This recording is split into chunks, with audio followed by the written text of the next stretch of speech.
Author Jennifer Weiner's latest novel, The Griffin Sisters Greatest Hits, her 22nd book. From her very first, 2001's Good in Bed, to the most recent, Weiner's work stands out from so many others in the field, with lead characters based on complex, strong, relatable women, not models, but average or plus-sized in body type. A regular on the New York Times bestseller list, her books have sold more than 12 million copies. We paid Weiner a visit at home in Philadelphia to learn more about the woman behind the words. This isn't the keyboard where you'd expect to find author Jennifer Weiner working. But piano lessons have become a regular part of the 55-year-old's life. Back home, Weiner reflected on her musical journey. I thought, and I was right, that it would use like a completely different part of my brain and just like to be able to just like shift my focus, have it be not words, but music and musical notes. She says it's like sending her brain on vacation. But it's Weiner's work, emanating from this keyboard, which so many use to take them away.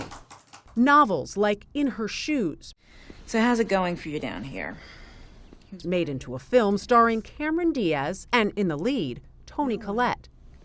Oh no. Is your mojo failing you already?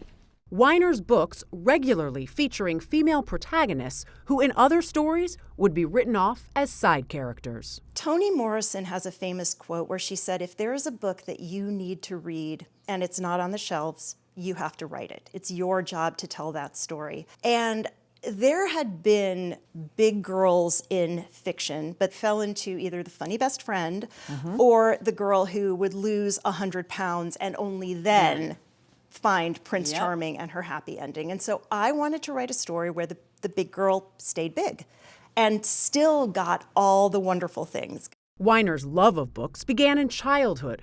Growing up in Connecticut, the oldest of four, she says she was the nerdy kid with a giant vocabulary and no friends. Books saved me. I wasn't lonely because I had books. So do you think if you hadn't been sort of the smart kid without the friends that you would have gotten into books or still had books the way you did? No, I mean, I think that being lonely is one of the things that makes you a writer because you are observing and you're constantly trying to figure out like what is going on with people. Like you make up stories in your head and eventually you ask your first grade teacher for some extra paper. And can you stay inside from recess and write your little story so you don't have to go out and be ignored by the other kids who are mean? Weiner would learn to channel that pain into her writing. After graduating from Princeton, she pursued journalism, eventually landing at the Philadelphia Inquirer as a features reporter. Do you read a lot? Oh my God, all the time, everything. She still calls Philly home. So this is your local bookstore. This is the place, this is it. As for the transition from journalist to novelist, she credits a breakup for spurring her into action. I thought, what am I gonna do? Like, how do I get myself out of this? And then I'm like, I'm gonna tell myself a story. And I'm gonna tell a story where there's a girl who's like me and a guy who's like Satan. And, you know, they break up. She has to deal with her feelings about her body and her family and her life and find her way out of this mess. And that was my first book. That is Good in Bed. That was Good in Bed. 24 years later, she's as popular as ever. This week, Weiner released her 20th novel, The Griffin Sisters Greatest Hits.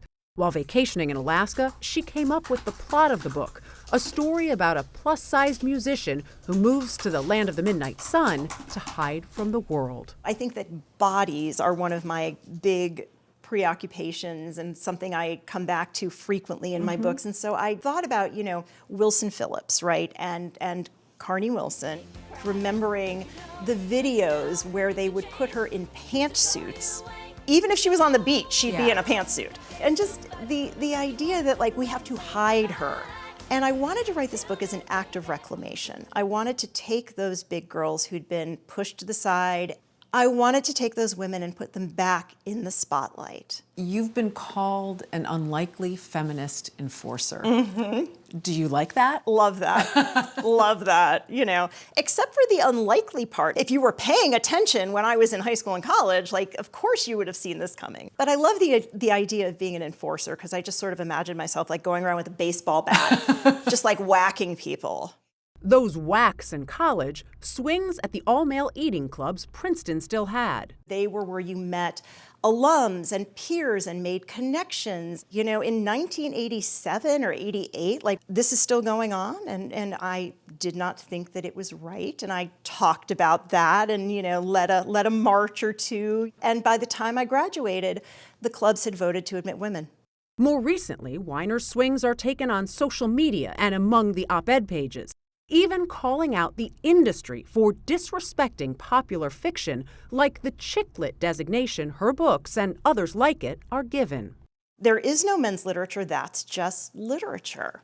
Like, we always want to put a label on the girly stuff and sort of be disparaging about it. Our stories, our struggles, our pain, our feelings, like, all of it has always been seen as trivial and unimportant. Lesser than. Lesser than. I love telling women's stories, and I love having a female audience. What I didn't love was the idea that that audience was lesser than. Right. That our stories mattered less. At the time, Weiner encouraged publications like the New York Times to review more of it, which nearly a decade later, they now do.